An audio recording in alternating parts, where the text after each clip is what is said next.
नमस्कार, आप देख रहे हैं न्यूज नेशन। मैं हूं आपके साथ सचिन दुबे। खबरों की शुरुआत करेंगे, बात करेंगे सीरिया की। सीरिया में असद की सत्ता का अंत हो चुका है। वो देश छोड़कर रूस में शरण ले चुके हैं। इधर इजराइल ने सीरिया के पोर्ट सिटी लताकिया पर भीषण प्रहार किया, लेकिन दुनिया भर में अब बहस छिड़ गई है कि सीरिया के बाद किसकी बारी आने वाली है। मिडिल ईस्ट में क्या बारूदी कोहराम आगे भी जारी रहेगा? देखिए।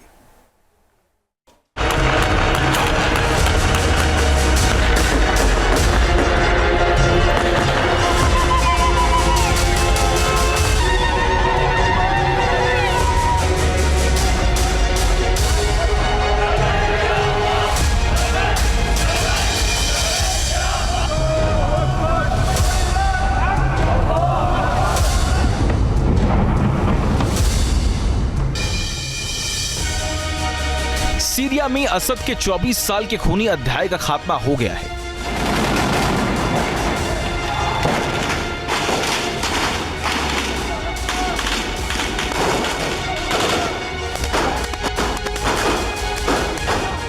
और अब इसका चीन रिएक्शन दिखाई देने लगा है। इस वक्त सीरिया की राजधानी दमिश्क का पावर सेंटर विद्रोही लड़ाके हयात तहरीर अल शाम यानी HTS के कब्जे में आ चुका है।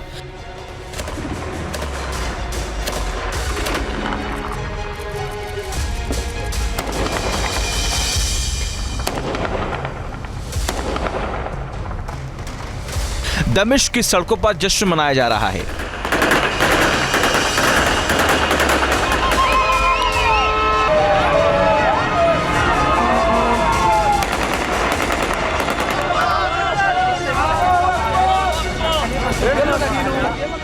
तेरह साल के सिविल वॉर का नतीजा महज 10 दिनों में निकल गया।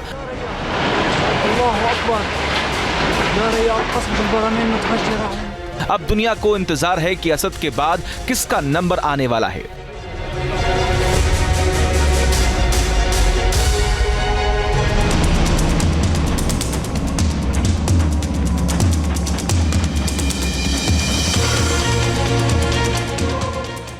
असद देश छोड़कर भाग चुके हैं। उन्होंने रूस में राजनीतिक शरण ले ली है। असद के जाने के बाद सीरिया में एक तरफ पावर वैक्यूम के हालात नजर भी आ रहे हैं, तो दूसरी तरफ अगली चाल के चलने की शुरुआत हो चुकी है।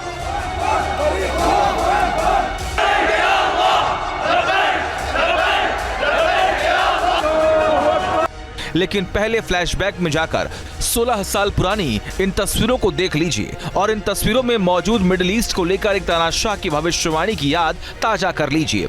ये वीडियो साल 2008 का है, जब दमिश्क में अरब लीग की बैठक की मेजबानी खुद बशर अल असद ने की थी। तब लीबिया के तानाशाह मुअम्मर गद्दाफी ने जो कहा था, उससे सुनकर असद को हंसी आ गई थी।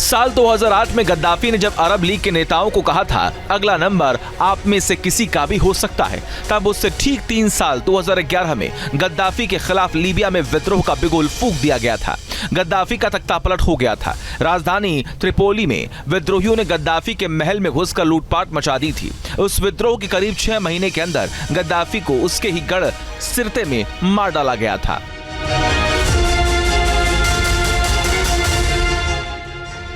मुअम्मर गद्दाफी अपनी भविष्यवाणी का शिकार हो गया था और गद्दाफी की उस वार्निंग पर असद की हंसी रुक नहीं रही थी।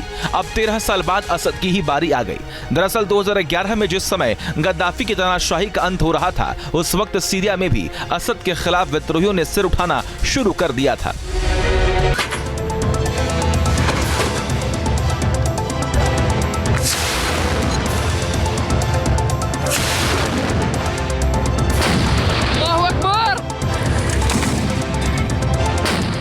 पिछले महीने असद के खिलाफ जंग लड़ रहे विद्रोहियों ने असद की सेना के ऊपर पहले 1 दिसंबर को अलेप्पो में रणनीतिक बढ़त हासिल करनी शुरू की। उसके बाद अगले 10 दिनों के अंदर इदलिबा और दरा शहर होते हुए हमा और होम्स के रास्ते दमिश्क पर कब्जा कर लिया। विद्रोहियों ने इस बार बिजली की तेजी से हमला किया, जिसके बाद असद को संभलने का मौका नहीं दिया। दरअसल असद की पीठ पर ईरान का हाथ रहा है, लेकिन इजराइल से उलझना ईरान विद्रोहियों के इस हमले के सामने असद के लिए कुछ नहीं कर सका।